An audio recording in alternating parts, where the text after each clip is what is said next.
Welcome back to Beit Al-Asad. We're going to do this review of this LK Chen Shamshir that was sent to us by Cult of Athena. We're about to do a lot of cutting with it. I did some other cutting before.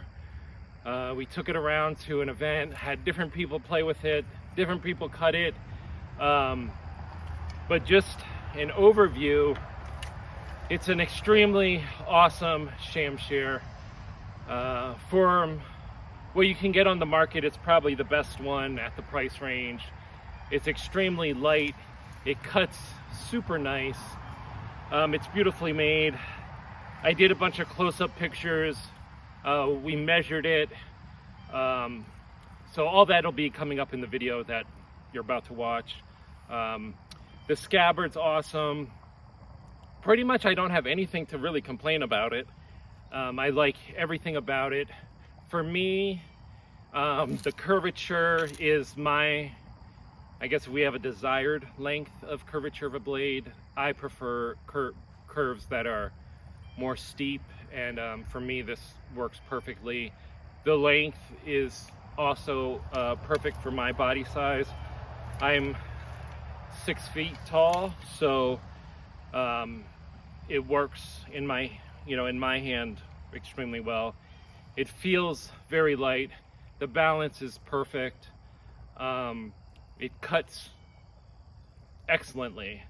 Yeah, like I said, there's pretty much, I don't really have any negative thing to complain about. Like I said, they did send it to us, so this is kind of like a promotion for them. But I recommend highly, if you want a sharp Shamshir, go to Cult of Athena, pick up this bad boy, LK Chen Shamshir. For the price point and everything, it's excellent, and you get a wooden scabbard. So let's check it out. So we're going to start with the grip or the handle. The handle is called the kabze. The grip is called the daste. So the grip here is wood. It's two pieces of wood riveted to the tang. In period, you might find ivory or bone as well. This grip has one rivet in it. Sometimes you see them with two rivets. The rivets are called mekhe daste. The grip curves at the end there. That's called the tahish shamshir, which is the end of the grip. The pommel cap is called the sardaste, or also called a kula. Here it's not decorated, but in period swords, you would find it decorated. The way the rest of this sword is decorated, you would probably think that the pommel cap would have been decorated as well. Here we have the quillion or the hilt. This is highly decorated, um, and I'll zoom in and show some close-ups in the next pictures. But what's interesting, side note to this, is that normally in modern swords, this is cast as one piece, but in period it would have been 6 pieces, like a plate on each side of the sword. Then on the edges, there would have been a top plate and a bottom plate on each one. They would have been filled with like a composite glue, and that's what held it together. So they're not like a single piece like in modern swords where you like push the sword through and then the handle like keeps the hilt in place. This is just a close up on the quillion. Here you can see each side is decorated really well.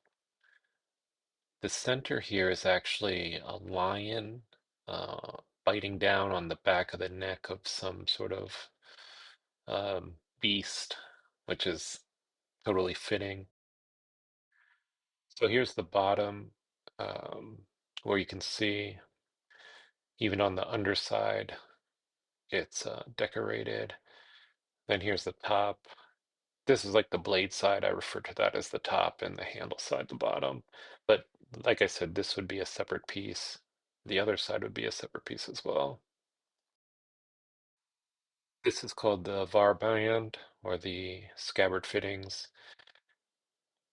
this is also decorated, as you can see, and even those holes on the ring I find interesting and make it more exquisite as well. The ring is oval too, which is nice. A lot of rings are round when you see them on here. Here's the total scabbard. It's wood, like I said in the other part of the video, but it's covered in leather here, black leather. The leather is called sangri, and the tip part of the metal cap is called the Taigalaf. Here you see this top part that's cut into the scabbard. So this is when you draw it. Not all scabbards have this.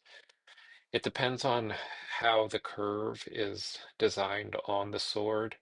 If the curve starts from the hilt and it just gradually curves throughout the whole length of the sword, you don't need this cutout on the scabbard.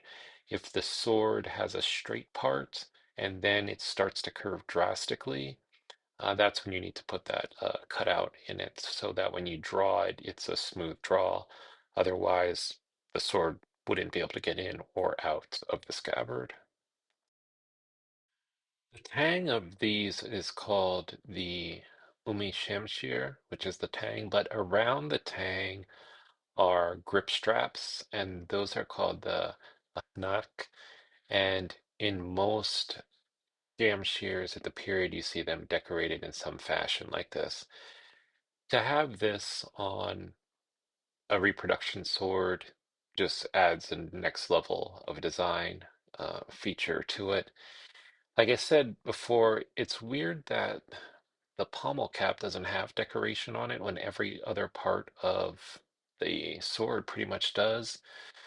Um, so it is what it is on that aspect, but that's really nothing to be a negative of the sword.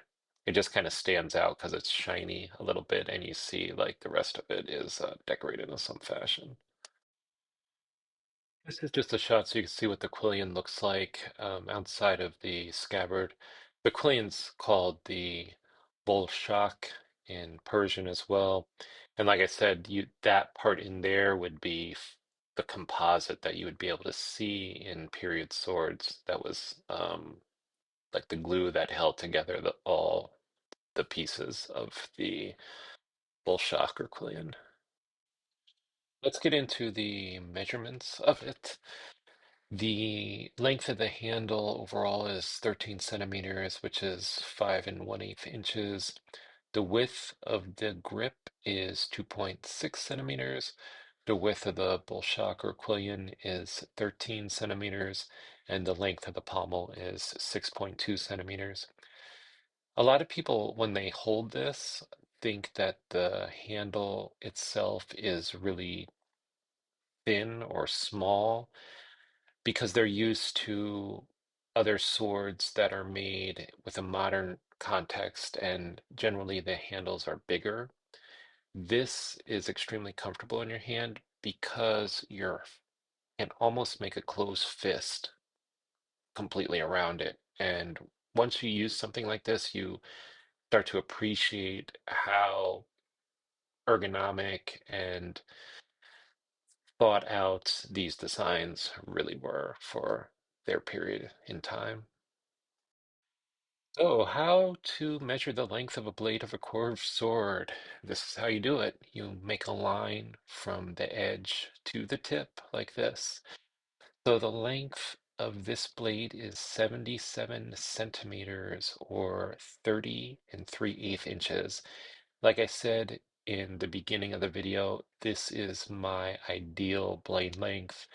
Generally, 77, 78 centimeters is perfect for me. When the blades are shorter for me, because of my height, I feel kind of at a disadvantage, like the blade actually feels shorter. So keep that in mind when you are looking at swords and stuff. Generally, if you would have had a sword custom made for you, I would imagine that the sword maker would have taken your physical size into um, thought when they were designing the sword for you. Here are some other measurements with a curved blade, and that is the measurement of the curve. We have two measurements for this, and it's the first curvature and the second curvature. The first one being this one here. It's from the line cross of the length of the blade to the deepest part of the curve, and here it's 11.3 centimeters. And then you go along the straight line from this point to the tip, and here it's 31 centimeters, and that gives you the length of the second curve. I prefer these very steep curved Shamshirs. Most people do not. In fact, most people find it difficult to use these in a sparring context. You really have to do draw cuts and you have to be closer to your opponent. The majority of sabers that are sold are more straight, like this one here, the cold steel Shamshir. I put it up so you can see the difference. Most people use sabers that are like the cold steel Shamshir for sparring. All Polish military sabers have this length of curve or less. So when we look at more Persian Shamshirs as they go later period, you have this beautiful steeper curve, which I've learned to be much more proficient at, and it's favored for me. So there you have it. That was pretty much the review of the LK Chen Shamshir, sold by Cult of Athena. I'm showing the two here, the Cold Steel and the LK Chen. If you can hold out and save some more money, I would highly recommend getting the LK Chen Shamshir over this one, the Cold Steel Shamshir. The difference is dramatic. Size, weight, everything. Oh, and that reminds me, two other stats. The weight of the LK Chen Shamshir is only 0.8 kilograms, which is 1.7 pounds, and the point of balance on it is at 13 centimeters. This makes it feel light as a feather in your hand, and you can wield it with ease. Like I was saying, if you can just hold out and save the extra money to go up to the price point of the LK Chen Shamshir, I would highly, highly recommend that, and um, you'll you'll have a much better experience, and you'll understand the way a Shamshir is supposed to feel, and your mind will be better put into the environment of swordsmanship from this region. So, thanks again for Cult of Athena for sending this to us, and check them out. Like and subscribe us. Till next time, we'll leave you with some clips of us cutting. So it's extremely sharp. Um, we just cut through them. Look at that. First try. Do something like that. Oh, nice. I might have taken a little off. That's fine. Look at it.